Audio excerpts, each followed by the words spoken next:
সালমান আল ফারিসি রাদিয়াল্লাহু আনহু উনি আরব মানুষ ছিলেন না, নন আরব ছিলেন, পার্সিয়ান, ফার্সিতে কথা বলতেন, মানে ইরান থেকে এসেছিলেন।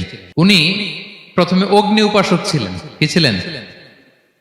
অর্থাৎ ওই যে জরাথুস্ত যারা আগুন দেখলে এরা পূজা করে, আগুনের পূজা যারা করে, জরাস্ট্রেনিয়ান, এই ধর্মে বিশ্বাসী ছিলেন। আগুনের পূজা করতেন ইরানে। তিনিও আগুনের পূজা করে, তার বাবাও আগুনের পূজা করে। তো একদিন বাবা একটা কাজে পাঠিয়েছে, ওই কাজ করতে যেয়ে সে খ্রিস্টানদের গির্জা ক্রস করতেছিল। ছোট মানুষ গির্জা ক্রস করতে যেয়ে দেখে খ্রিস্টানরা কেমন যেন আলাদা ইবাদত করে, নামাজ পড়ে। এটা দেখে খুব ভালো লাগছে, তার খুব ভালো লাগছে। বাড়িতে এসে বাবারে বলে, বাবা আমি দেখলাম যে খ্রিস্টানরা তাদের চার্চে গির্জায় নামাজ পড়ে, এটা তো অনেক সুন্দর, আমরা যে আগুনের সামনে যা করি এটার চেয়ে ওইটা সুন্দর। বাবা বলে, খাইছে, ছেলে তো আমার শেষ হয়ে যাবে। তো বলতেছে, না না বাবা, আমরা যে আগুনের উপাসনা করি এটাই ভালো। উনি বলেন, না, আমি অনেক চিন্তা করেছি, ওরা যেভাবে গডের কাছে চায় ওইটা শ্রেষ্ঠ। বাবার সাথে ছেলের, সালমানের অনেক তর্ক বিতর্ক। পরে বাবা ভাবলেন, যদি ওকে না আটকাই তাইলে প্রভাবিত হয়ে সে খ্রিস্টান হয়ে যেতে পারে। তো ঝগড়া তর্ক বিতর্ক শেষে তার পিতা তাকে শেকলবন্দি করলো। কি করলো? পায়ে শেকল লাগায় রাখছে। কিন্তু ছেলে তো মনে মনে খ্রিস্ট ধর্মের প্রতি আকৃষ্ট হয়ে গেছে। তো ওই খ্রিস্টানরা তার সাথে লুকিয়ে যোগাযোগ করত। সালমান ওই খ্রিস্টানদেরকে বলল যে, তোমাদের খ্রিস্টান ধর্মের উৎপত্তি কোথায়? বলে, সিরিয়াতে। বলতেছে, এখান থেকে কোনো কাফেলা সিরিয়া যাবে নাকি? বলতেছে, হ্যাঁ, মিশনারি ওয়ার্কে একটা কাফেলা আসছে, যাবে। বলতেছে, যেদিন যাবে আমাকে বলবে। তো যেদিন যাবে তাকে এসে বলা হয়েছে তার বাবা নাই, সে শিকল ভেঙে, শিকল সহ ওই কাফেলার সাথে যে জড়িত হয়েছে। দেখেন বিশ্বাস, আদর্শ মানুষকে কিভাবে উজ্জীবিত করে। উনি চলে গেলেন সিরিয়াতে। সিরিয়াতে যে এক পাদ্রির হাতে বায়াত হলেন, কিন্তু এই পাদ্রিটা ছিল ভণ্ড। সে খ্রিস্টানদের দান সৎকা নিয়ে গরিবদের না দিয়ে নিজেই খেয়ে ফেলতো। তো বেচারা পড়লো বিপদে, যে হায় রে, এত সুন্দর ধর্ম রে কারাপ্টেড করতেছে সে। পরে এই পাদ্রি যখন মারা গেল, সালমান সে আরেক পাদ্রির কাছে গেল। আরেক পাদ্রির কাছে গেল। ওই পাদ্রি আবার অনেক ভালো, খুবই ইবাদত করে। তো ওই পাদ্রি কিছুদিন থাকার পরে ওই পাদ্রিও মারা গেল। ওই মারা যাওয়ার আগে সে জিজ্ঞেস করতেছিল যে, পাদ্রি, এই বর্তমান পৃথিবীতে সবচেয়ে ভালো খ্রিস্টান পাদ্রি কে? বলতেছে, আর কেউ নাই। যদি ভালো খ্রিস্টান পাদ্রি তোমাকে পেতে হয়, জানতে হয়, তোমাকে ইরাকের মোসেল শহরে যেতে হবে। এবার মোসেলে যে সে আরেক খ্রিস্টান পাদ্রির কাছে থাকলো। কিছুদিন পরে ওই পাদ্রিও মারা গেল। তো মৃত্যুর আগে তাকে জিজ্ঞেস করছিল যে, পাদ্রি আপনি বলেন তো, আপনার পরে শ্রেষ্ঠ পাদ্রি কে আছে পৃথিবীতে? সে বলতেছে, আমার পরে শ্রেষ্ঠ কোনো পাদ্রি আর পৃথিবীতে নাই। খ্রিস্টান ধর্ম শেষ হয়ে গিয়েছে, নাই। তবে জেনে রেখো, শেষ জামানার নবী আসার সময় ঘনিয়ে এসছে। তিনি যে এলাকায় আসবে, এলাকাটা চারদিকে পাহাড় বেষ্টিত থাকবে। চারদিকে থাকবে পাহাড়, খেজুরের বাগান, মরুদ্যান। তাকে চেনার আলামত আছে। কি আছে? আলামত আছে। এক নম্বর আলামত হচ্ছে, ওই শেষ নবীকে দানের খাবার দিলে তিনি খায় না, কিন্তু উপহার দিলে সে নেয়, খায়। আর তার পিঠে দুই কাঁধের মাঝখানে একটা নবুয়তির মোহর আছে। সুবহানাল্লাহ। যদি পারো তার কাছে যে বায়াত হও। সালমান আল ফারিসি পাগল হয়ে গেছে ওনার সন্ধান পাওয়ার জন্য। কিভাবে যাবে, কিভাবে যাবে? তো উনি কিছু ছাগল পালতেন। একটা কাফেলা তিনি পেলেন, যে কাফেলা আরব কাফেলা, বনু কালবের কাফেলা, আরব দেশে যাচ্ছে। তাদের সাথে তিনি চুক্তি করলেন যে, আমার যত ছাগল আছে এই ছাগলগুলো তোমাদের দিয়ে দিব, তোমরা কি ওই এলাকায় আমাকে পৌঁছে দিবা? তারা বললেন, হ্যাঁ, পৌঁছে দিব। সব ছাগল দিয়ে দিলেন, রওনা হইলেন ওই এলাকায়। মাঝপথে তারা তার সাথে জুলুম করলো, অন্যায় আচরণ করলো। তাকে দাস হিসেবে বিক্রি করে দিল ইহুদিদের কাছে। ওয়াদি আল কোরা নামে একটা জায়গা আছে, ওখানকার এক ইহুদির কাছে বিক্রি করে দিল। সে ইহুদির কাছে দাস হিসেবে থাকতে আরম্ভ করলো। অনেকদিন পরে, মদিনার পূর্ব নাম কি দেখি কে বলতে পারে? হ্যাঁ, মাশাআল্লাহ। তো মদিনার পূর্ব নাম হচ্ছে ইয়াসরিব। তো ইয়াসরিবের এক ইহুদি, বনু কুরাইজার ইহুদি, সে আসছে ওয়াদি আল কোরাতে তার কাজিনের কাছে। এসে দেখে নতুন এক দাস পাইছে, বলছে, আমি কিনবো, তুমি কিনতে চাও? তার কাছে বিক্রি করে দিল। তখন ইয়াসরিবের ওই ইহুদি, বনু কুরাইজার, সালমান আল ফারিসিকে নিয়ে ইয়াসরিবে চলে গেল। সুবহানাল্লাহ। মদিনার আগের নাম কি? বিষ্ণু ইসলাম মক্কা থেকে হিজরত করে কিছুদিন পরে কই যাবেন?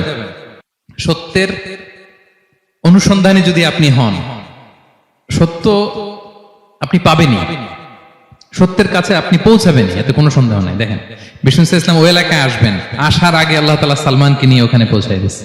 তিনি ওখানে থাকলেন, দীর্ঘদিন থাকলেন, খেজুর বাগানে তিনি কাজ করেন আর অপেক্ষা করেন যে কবে বিষ্ণু ইসলাম আসবেন। একদিন তিনি খেজুর গাছের উপরে কাজ করতেছেন, হঠাৎ ইহুদিরা বলা বলি করতেছে, আজকে ওই মক্কা থেকে কোন এক লোক নাকি আসছে কোবাপল্লীতে, সবাই বলে সে নাকি নবী, সবাই বলে সে নাকি।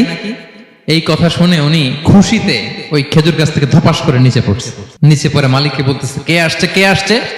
এই কথা শুনে মালিক রেগে মেগে তাকে মারতে আরম্ভ করলো, যে তোমার জেনে কি লাভ, যাও এখান থেকে। তার মানে সুবহানাল্লাহ, সালমান আল ফারিসি তিনি জেনে গেলেন যে বিষ্ণু ইসলামের আগমন ঘটেছে। আপনারা জানেন যে হিজরতের যে রুটটা, বিষ্ণু ইসলাম সরাসরি ইয়াসরিবে বা মদিনায় না ঢুকে প্রথমে কুবাতে ঢুকেছিলেন, কুবাপল্লীতে কিছুদিন ছিলেন, মসজিদে কুবা নির্মাণ করেছেন। তো তিনি তো সত্যের সন্ধানী হয়ে পাগল, আল্লাহর কাছে সবসময় দোয়া করতেন, আল্লাহ সেই আখির জামানার নবীর সন্ধান যেন আমি পাই। সালমান আল ফারিসি রাদিয়াল্লাহু তাআলা আনহু, ওই যে তার পাদ্রীর শিখিয়ে দেয়া যে আলামত, তিনি দেখলেন ঠিকই তো ইয়াসরিবের দুই দিকে হাররা আছে, মানে পাহাড় বেষ্টিত, আবার খেজুরের বাগান আছে। এবার তিনটা যে আলামত দিয়েছিল, ওই আলামত চেক করার জন্য কিছু খেজুর নিয়ে কুবায় চলে গেলেন। কুবায় যেয়ে দেখেন বিষ্ণু ইসলাম সাহাবাদের নিয়ে বসা। তো তিনি বিষ্ণু ইসলামের সাথে পরিচিত হয়ে বললেন, এই যে কিছু সাদাকার খেজুর আমি আপনার জন্য এনেছি, নেন। বিষ্ণু ইসলাম বললেন, ওই যে ওদেরকে দাও, ওই যে গরিব সাহাবারা, ওদেরকে দাও। বিষ্ণু ইসলাম খেলেন না, সে মনে মনে বলতেছে, এই তো একটা পেয়ে গেছে, একটা পেয়ে গেছে। উনি কিন্তু খায় নাই, ধরেও নাই, বলতেছে যে ওদেরকে দাও।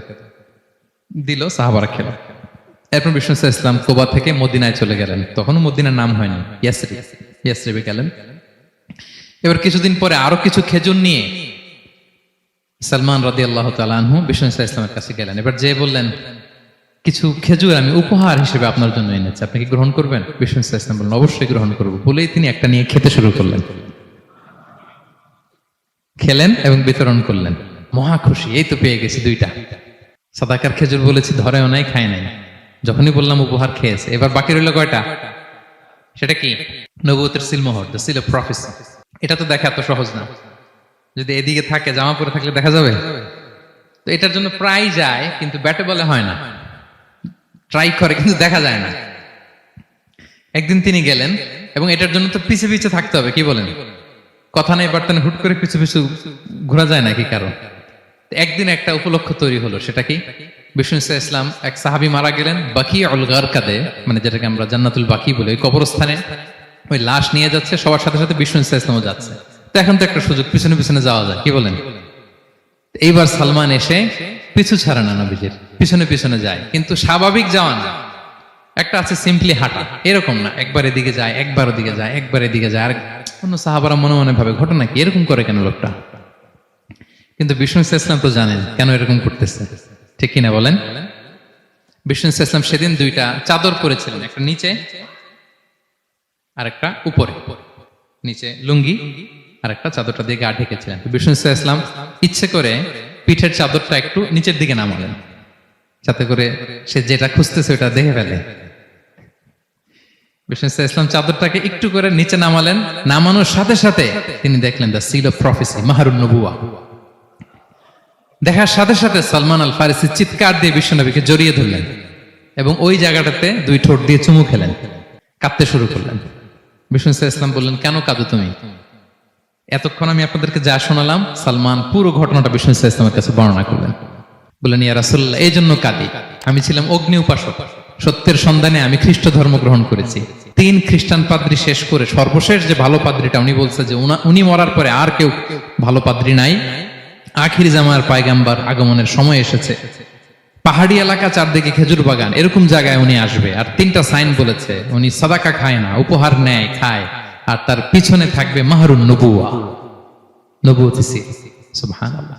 বিষ্ণু ইসলাম খুশি হলেন, তাকে শাহাদা পড়ালেন এবং বললেন যে, তোমার এই দাসত্ব থেকে মুক্তির জন্য কি লাগবে? সে বলে যে, আমার চুক্তি হয়েছে 300 খেজুর গাছ লাগবে। কয়শো? বিষ্ণু ইসলাম বললেন, কে আছো তোমাদের ভাইকে সাহায্য করবা? কেউ 20টা, কেউ 30টা, কেউ 40টা। সব সাহাবারা ডোনেট করে 300 খেজুর দিয়ে দিলেন, খেজুরের গাছ হয়ে গেল। আর 40 গ্রাম স্বর্ণ, এটাও দিতে হবে।